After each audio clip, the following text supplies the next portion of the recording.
ನಮಸ್ಕಾರ, ವಶಿಷ್ಠ ಕ್ರಾಂತಿ ನ್ಯೂಸ್ ಚಾನೆಲ್ಗೆ ಸ್ವಾಗತ. ನಾನು ವಿನಾಯಕ್ ಶ್ರೀಕಾಂತ್ ಚೌಗುಲೆ. ಈ ಏರಿಯಾನಲ್ಲಿ ಏನೇನು ಪ್ರಾಬ್ಲಮ್ ಇದೆ, ಜನರಿಗೆ ಏನು ಸಮಸ್ಯೆ ಬರ್ತದೆ, ಇದೆಲ್ಲ ಡೀಟೇಲ್ ಆಗಿ ಸ್ವಲ್ಪ ಮಾತಾಡಿದ್ವಿ. ಆರೋಗ್ಯದಲ್ಲಿ ಒಂದು ನೋಡಬೇಕಾದ್ರೆ ಪೊಲೀಸ್ ಕೆಲಸ ಒಂದು ಫಸ್ಟ್ ಆಫ್ ಆಲ್ ಪ್ರಯಾರಿಟಿಯಲ್ಲಿ ಜೀವ ಉಳಿಸೋದು. ಕೇಸಸ್ ಆಗುತ್ತದೆ, ಅದು ನ್ಯಾಯ ಕೊಡುವುದು ಒಂದು. ಇನ್ನೊಂದು ಜೀವ ಹಾನಿ ಆಗುವುದನ್ನು ತಡೆಗಟ್ಟುವುದು ಅದು ನಮ್ಮ ಪ್ರಮುಖ ಕೆಲಸ ಆಗ್ತದೆ. ಅದು ಕೊಲೆ ಪ್ರಕರಣಗಳಿರಲಿ, ರೋಡ್ ಆಕ್ಸಿಡೆಂಟ್ ಇರಲಿ. ಲಾಸ್ಟ್ ಇಯರ್ ಇಲ್ಲಿ ಸುಮಾರು ಒಂದು 40 ಕೇಸ್ ರೋಡ್ ಆಕ್ಸಿಡೆಂಟಲ್ಲಿ ಡೆತ್ ಆಗಿರೋದು ಕಂಡು ಬಂದಿದೆ. ಕೊಲೆ ಅಂದರೆ ಒಂದು 5 ಕೊಲೆ ಆಗಿದೆ ಅಂದರೆ ಹೇಳ್ತಾ ಇದ್ದಾರೆ. ಕೊಲೆಗೂ ಒಂದು ರೋಡ್ ಆಕ್ಸಿಡೆಂಟ್ಗೂ ಮನೆಯವರೆಗೂ ಎಷ್ಟು ದೊಡ್ಡ ವ್ಯತ್ಯಾಸ ಬರಲ್ಲ. ಮನೆಯಲ್ಲಿ ದುಡಿಯೋರು ಸತ್ತೋಗಿ ಬಿಡ್ತಾರಂದ್ರೆ ಅವ್ರು ಹೆಂಗೆ ಸಾಯ್ತಾರಂದ್ರೂ ಉಳಿದವ್ರಿಗೆ ಕಷ್ಟ ಆಗ್ತದೆ. ಅದೇ ರೀತಿಯಲ್ಲಿ ನಾವು ರೋಡ್ ಆಕ್ಸಿಡೆಂಟ್ ಕೂಡ ಈಗ ಸೀರಿಯಸ್ ಆಗಿ ತಗೊಳ್ಬೇಕಾಗುತ್ತದೆ. ನಮ್ಮ ಉದ್ದೇಶ ಈ ವರ್ಷ ಈಗ ಏನು ಹೇಳಿದ್ದೀನಿ, ಇಲ್ಲಿ ಮೈನರ್ ಡ್ರೈವಿಂಗ್ ಗಾಡಿ ಓಡಿಸೋದು, ಮೈನರ್ಸ್ ಗಾಡಿ ಓಡಿಸೋದು. ಯಾವನೋ ಕುಡಿದುಬಿಟ್ಟು ಬೇಗ ಗಾಡಿ ಓಡಿಸ್ಕೊಂಡು ಒಂದು ಅಮಾಯಕರ ಮೇಲೆ ಎತ್ತಿ ಸಾಯಿಸ್ತಾನಂದ್ರೆ ಇಂಥ ಸಂದರ್ಭಗಳಲ್ಲಿ ನಾವು ಕಠಿಣ ಕ್ರಮ ಕೈಗೊಳ್ಳಬೇಕಾಗುತ್ತದೆ. ಏನೋ ಒಂದು ರೋಡ್ ಆಕ್ಸಿಡೆಂಟ್ ಆಗಿಬಿಟ್ಟದಂದ್ರೆ ನಾವು ಬಿಡಂಗಿಲ್ಲ. ಇದು ಕಲ್ಪಬಲ್ ಹೋಮಿಸೈಡ್ ಅಂದ್ರೆ ಈಗ ಕೇಸ್ ಮಾಡ್ತೀವಿ. ಹೆಲ್ಮೆಟ್ ಒಂದು ಸಾಹೇಬ್ರು ಎಷ್ಟೇ ಸ್ಟ್ರಿಕ್ಟ್ ಮಾಡಿದ್ರು ಇನ್ನೂ ಹೆಲ್ಮೆಟ್ ಆಗ್ತಾರೆ ಸರ್. ಇದು ಜನರಿಗೆ ತಿಳುವಳಿಕೆ ಬೇಕಾಗುತ್ತದೆ. ಹೌದು ಸರ್, ಹೌದು ಸರ್. ಸೊ ಇದಕ್ಕಿಂತ ದೊಡ್ಡ ಅಪರಾಧ ಏನಂದ್ರೆ ಕುಡಿದು ಬಿಟ್ಟು ಯಾವುದೇ ಅವನಕ್ಕೆ ನಶೆಯಲ್ಲಿ ಅವನು ಗಾಡಿ ಓಡಿಸ್ತಾ ಇರ್ತಾನೆ, ಅದರಿಂದ ಒಂದು ಜೀವ ಹಾನಿ ಆಗುತ್ತದೆ. ಈಗ ಹೆಲ್ಮೆಟ್ ಓಡಿಸಿ ನಿಮಗೇನಾಗುತ್ತೆ ಅಂದ್ರೆ ಅಟ್ಲೀಸ್ಟ್ ನಿಮಗಾಗುತ್ತದೆ ಸಮಸ್ಯೆ. ಕುಡಿದು ಗಾಡಿ ಓಡಿಸಿ ಇನ್ನೊಬ್ಬರಿಗೆ ಹೊಡೆದು ಸಾಯಿಸ್ತಾನೆ. ರೋಡಲ್ಲಿ ನಿಂತ್ಕೊಂಡಿರೋರ್ಗೆ ಪಾಪ ಕೂಲಿ ಕೆಲಸ ಮಾಡ್ಕೊಂಡು ಏನೋ ಒಂದು ಬದುಕಬೇಕಂದ್ರೆ ರಾತ್ರಿ ಕೆಲಸ ಮಾಡ್ಕೊಂಡು ಬೇಗ ನಡ್ಕೊಂಡು ಹೋಗ್ತಾ ಇರ್ತಾರೆ. ಅವರ ಮೇಲ್ಗಡೆ ಗಾಡಿ ಹಚ್ಚಿ ಸಾಯಿಸ್ತಾನೆ. ಇದು ಕಲ್ಪಬಲ್ ಹೋಮಿಸೈಡ್ ಅಂದ್ರೆ ಹೇಳ್ತೀವಿ. ಒಂದು ಕೊಲೆ ಪ್ರಕರಣದಲ್ಲಿ ಉದ್ದೇಶ ಇರಬೇಕು. ಇವನು ಸಾಯಿಸಬೇಕಂದ್ರೆ ಉದ್ದೇಶ ಬರ್ತದೆ. ಬಟ್ ನಿಮ್ಮ ಗಾಡಿಯಲ್ಲಿ ಹೋಗುವ ಸಂದರ್ಭದಲ್ಲಿ ಕಲ್ಪಬಲ್ ಹೋಮಿಸೈಡ್ ಅಂದ್ರೆ ಮಾಡ್ತೀವಿ. ಕುಡಿದ್ಬಿಟ್ಟು ನೀವು ಗಾಡಿ ಓಡಿಸ್ರಂದ್ರೆ ನಿಮಗೆ ಉದ್ದೇಶ ಇಲ್ಲ, ಬಟ್ ನಿಮಗೆ ಗೊತ್ತಿರ್ತದಲ್ಲ ಇಂತಾಗ ಕುಡಿದ್ಬಿಟ್ಟು ಗಾಡಿ ಓಡಿಸುವಾಗ ಜೀವ ಹಾನಿ ಆಗೋದಕ್ಕೆ ಅವಕಾಶ ಇದೆ ಅಂದ್ರೆ ನಮಗೆ ಗೊತ್ತಿದೆ. ಆದರೆ ಮಾಡ್ತೀರಂದ್ರೆ ಕೇಸ್ ದಾಖಲು ಮಾಡಿ ನಿಮ್ಮನ್ನು ಜೈಲಿಗೆ ಕಳಿಸ್ತೀವಿ. ಆಕ್ಸಿಡೆಂಟ್ ಆಗುವ ಸಂದರ್ಭದಲ್ಲಿ ಜೀವ ಹಾನಿ ಆಗಿಲ್ಲ ಅಂದ್ರೂ ಕೂಡ ಅಟೆಂಪ್ಟ್ ಮಾಡೋದಕ್ಕೆ ಈಕ್ವಲೆಂಟ್ ಆಗಿ ಅದಕ್ಕೆ ಸಮಾನತೆ ರೀತಿಯಲ್ಲಿ ಇನ್ನೊಂದು ಸೆಕ್ಷನ್ ಇದೆ, ಅಟೆಂಪ್ಟ್ ಟು ಕಲ್ಪಬಲ್ ಹೋಮಿಸೈಡ್. ಆ ಕೇಸನ್ನು ಬುಕ್ ಮಾಡೋಕ್ಕೆ ಹೇಳಿದ್ದೀನಿ. ಪ್ರತಿಯೊಂದು ರೋಡ್ ಆಕ್ಸಿಡೆಂಟಲ್ಲಿ ಕೂಡ ಕುಡಿದಿದ್ದಾರೆ ಅಂದರೆ ಚೆಕ್ ಮಾಡೋಕ್ಕೆ ಹೇಳ್ತಾ ಇದ್ದೀನಿ. ಮೈನರ್ ಡ್ರೈವಿಂಗ್ ಯಾವುದೇ ಮಾಡುವ ಸಂದರ್ಭದಲ್ಲಿ ಚಿಕ್ಕ ಮಕ್ಕಳ ಕೈಯಲ್ಲಿ ಗಾಡಿ ಕೊಟ್ಟು ನೀವು ಗಾಡಿ ಓಡಿಸ್ರಂದ್ರೆ ತಂದೆ ತಾಯಿ ಮೇಲ್ಗಡೆ ಯಾರ ಮೇಲ್ಗಡೆ ರಿಜಿಸ್ಟ್ರೇಷನ್ ಗಾಡಿ ಆಯಿತು ಅವರ ಮೇಲ್ಗಡೆ ಜವಾಬ್ದಾರಿಯನ್ನು ಫಿಕ್ಸ್ ಮಾಡೋಕ್ಕೆ ಹೇಳಿದ್ದೀವಿ ಸರ್. ಇದು ಒಂದು ಪ್ರಯಾರಿಟಿಗೆ ತೊಗೊಂಡಿದ್ದೀವಿ. ಸೊ ಇದಾದ್ಮೇಲೆ ಕೊಲೆ ಪ್ರಕರಣ ಮತ್ತು ಸ್ಟೇಷನಲ್ಲಿ ಯಾವುದೇ ಒಬ್ಬರು ಬಂದು ಕಂಪ್ಲೇಂಟ್ ಕೊಡುವ ಸಂದರ್ಭದಲ್ಲಿ ಕಂಪ್ಲೇಂಟ್ ಆಗಿಲ್ಲ ಅಂದರೆ ಯಾವುದೂ ಸಮಸ್ಯೆ ಬರಬಾರ್ದು. ಯಾರು ಬರ್ತಾರೆ ಅಂದ್ರೆ ಇಲ್ಲಿ ಬಂದು ಎಲ್ಲಿಂದ ಯಾರ್ಯಾರ ಕಡೆ ಮಾತಾಡೋ ಅವಕಾಶ ಇರಬಾರ್ದು. ಅದು ಜಾಸ್ತಿ ಮಾಡಬೇಕಂದ್ರೆ ಸೂಚನೆ ಕೊಟ್ಟಿದ್ದೀವಿ. ಟ್ರ್ಯಾಕ್ಟರ್ ಡ್ರೈವರ್ಗಳು ಸರ್ ಫುಲ್ ಡ್ರಿಂಕ್ಸ್ ಮಾಡಿ ಅಡ್ಡದಿಡ್ಡಿ ಹೊಡಿತಾರೆ ಸರ್ ಗಾಡಿ.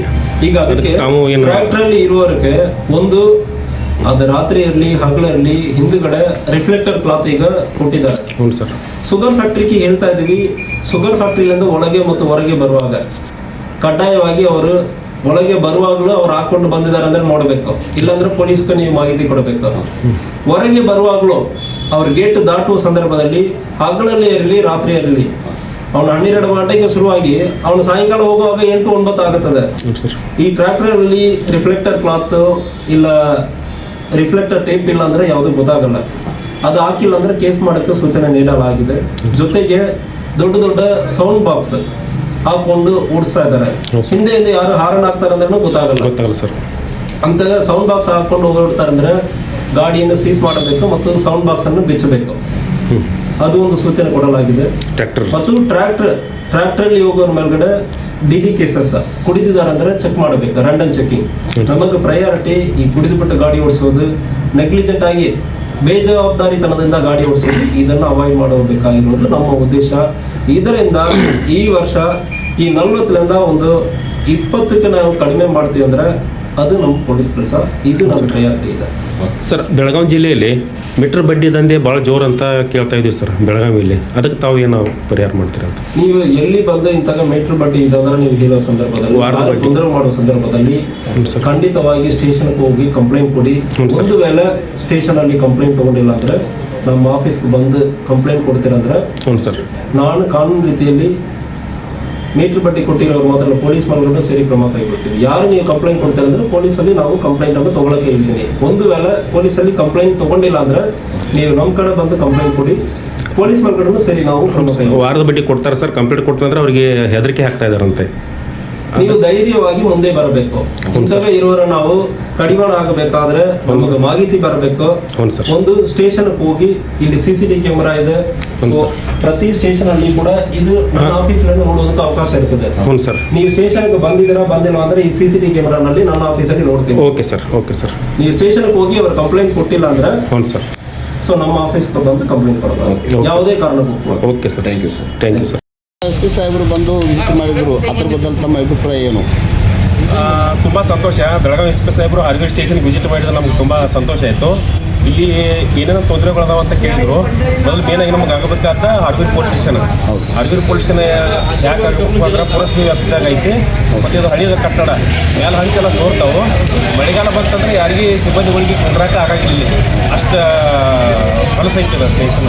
ಎಲ್ಲ ದೂಸ್ ಬೀಳೋದು, ಹಂಚ ಬೀಳೋದು, ಮತ್ತು ಹೋಗಾರ ಬರೋಕ್ಕೆ ಸರಿಯಾಗಿ ಇಲ್ಲ, ಬರೀ ನೀರಾಗಿ ಕೆಲಸ ಮಾಡ್ತಾರೆ.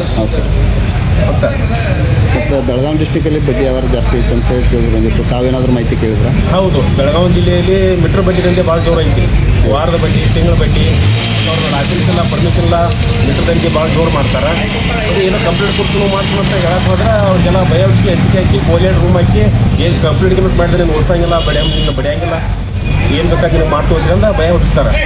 ಅದೇ SP ಸಾಹೇಬ್ರು ನಾವು ಕೇಳಕತ್ತಾನ ಪ್ರತಿಯೊಂದು ಪೊಲೀಸ್ ಸ್ಟೇಷನ್ದಾಗ CCTV ಕ್ಯಾಮ್ರಾ ಅದಾವೆ. ಯಾರೇ ಬಡ್ಡಿ ಮೀಟರ್ದ ಬಡ್ಡಿ ಕೇಳಿ, ತಿಂಗಳ ಬಡ್ಡಿ ಕೇಳಿ, ನಮಗೆ ಏನು ಟಾರ್ಚರ್ ಕೊಟ್ಟರೆ ನಮ್ಮ ಸ್ಟೇಷನ್ಗೆ ಬಂದು ಯಾವುದೇ ಪೊಲೀಸ್ ಸ್ಟೇಷನ್ ಬೆಳಗಾವಿ ಜಿಲ್ಲೆಯಲ್ಲಿ ಬಂದು ವಿಸಿಟ್ ಮಾಡಿರಿ.